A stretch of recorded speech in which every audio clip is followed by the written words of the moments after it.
तो आज हम बात करने वाले हैं भारतीय रेलवे के टिकट रिफंड और बोर्डिंग से जुड़े कुछ नए और बहुत ज़रूरी नियमों के बारे में।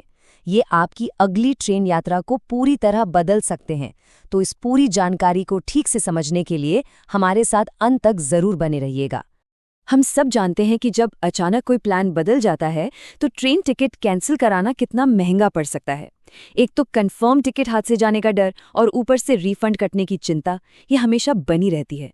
लेकिन अब लगता है भारतीय रेलवे ने यात्रियों की इस परेशानी को समझा है और कुछ बड़े और ज़रूरी कदम उठाए हैं। जी हाँ, रेल यात्रियों के लिए एक बहुत बड़ी खबर है। भारतीय रेलवे ने टिकट कैंसिलेशन और बोर्डिंग के नियमों में कुछ बहुत ही अहम बदलाव किए हैं और इन नए नियमों का सीधा सीधा मकसद है यात्रा की प्लानिंग को पहले से कहीं ज़्यादा आसान और फ्लेक्सिबल बनाना। हाँ, तो ये जो नए नियम हैं, इन्हें 1 अप्रैल से 15 अप्रैल 2026 के बीच धीरे धीरे लागू किया जाएगा। तो चलिए ज़रा डिटेल में देखते हैं कि ये बदलाव आखिर है क्या और इनसे यात्रियों को क्या-क्या फायदा होने वाला है।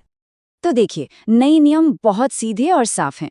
अगर कोई भी अपनी कंफर्म टिकट 72 घंटे यानी कि पूरे 3 दिन पहले कैंसिल कराता है तो उसे सिर्फ एक मामूली सा कैंसिलेशन चार्ज देना होगा और लगभग पूरा रिफंड मिल जाएगा। लेकिन अगर टिकट 72 से 24 घंटे के बीच कैंसिल होती है तो 25% किराया कट जाएगा और अगर 24 से 8 घंटे के बीच कैंसिल कराते हैं तो सीधा 50% किराया कटेगा। और सबसे जरूरी बात, अगर ट्रेन छूटने में 8 घंटे से भी कम का वक्त बचा है तो कोई भी रिफंड नहीं मिलेगा। मतलब हिसाब एकदम साफ है। जितनी जल्दी आप टिकट कैंसिल करेंगे उतना ज्यादा पैसा बचेगा। ये नियम यात्रियों को पहले से प्लान करने के लिए इनकरेज करता है ताकि सीटें भी बर्बाद ना हो और पैसों का नुकसान भी कम से कम हो। अच्छा, अब आते हैं दूसरे बड़े बदलाव पर, जो कि बोर्डिंग स्टेशन से जुड़ा है। यकीन मानिए, ये नियम खास तौर पर उन लोगों के लिए एक बहुत बड़ी राहत है जो दिल्ली, मुंबई जैसे बड़े शहरों में रहते हैं जहां कई सारे स्टेशन होते हैं।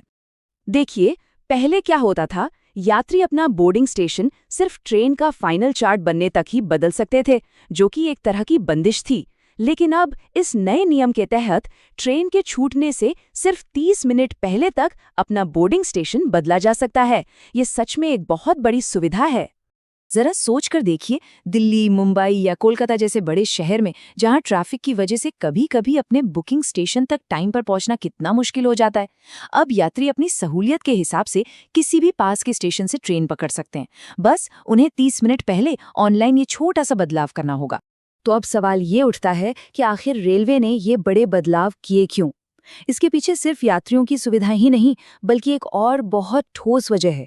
चलिए इसका ऑफिशियल कारण भी जान लेते हैं।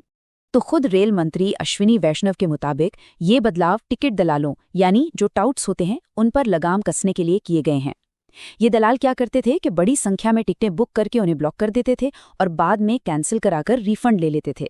इससे होता ये था कि जो असल जरूरतमंद यात्री थे उन्हें कंफर्म सीट ही नहीं मिल पाती थी। तो अगर इसे संक्षेप में कहें तो इन नए नियमों के 2 मुख्य लक्ष्य हैं। पहला, यह सुनिश्चित करना कि खाली जा रही सीटों का सही इस्तेमाल हो और जरूरतमंद यात्रियों को टिकट मिले, और दूसरा, उन टिकट दलालों पर रोक लगाना जो पूरे सिस्टम का गलत फायदा उठाते हैं।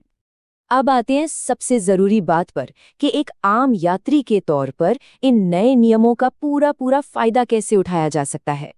इसे 3 आसान तरीकों से समझते हैं। पहला, हमेशा एडवांस में प्लान करें। अगर प्लान बदलता भी है तो कोशिश करें कि 72 घंटे से पहले टिकट कैंसिल कर दें ताकि ज्यादा से ज्यादा पैसे वापस मिले। दूसरा, बोर्डिंग स्टेशन बदलने की जो नई आज़ादी मिली है उसका पूरा इस्तेमाल करें। और तीसरा, आखिरी पल में टिकट कैंसिल करने से हर हाल में बचें, क्योंकि याद रखिए 8 घंटे से कम समय बचा तो पूरा किराया जाएगा। तो सवाल ये है कि क्या ये नए नियम भारतीय रेल यात्रा को वाकई में बेहतर बना पाएंगे? ये बदलाव यकीनन यात्रियों को ज्यादा कंट्रोल और सुविधा तो देते ही हैं, जो एक बहुत अच्छा कदम है। वैसे रेलवे की ये बदले हुए नियम आपको कैसे लगे? अपनी राय हमारे साथ जरूर साझा करें। ऐसी ही जानकारी के लिए सब्सक्राइब कीजिए ऑल कैन स्टडी को। Thank you. चलिए नेक्स्ट वीडियो पर मिलते हैं।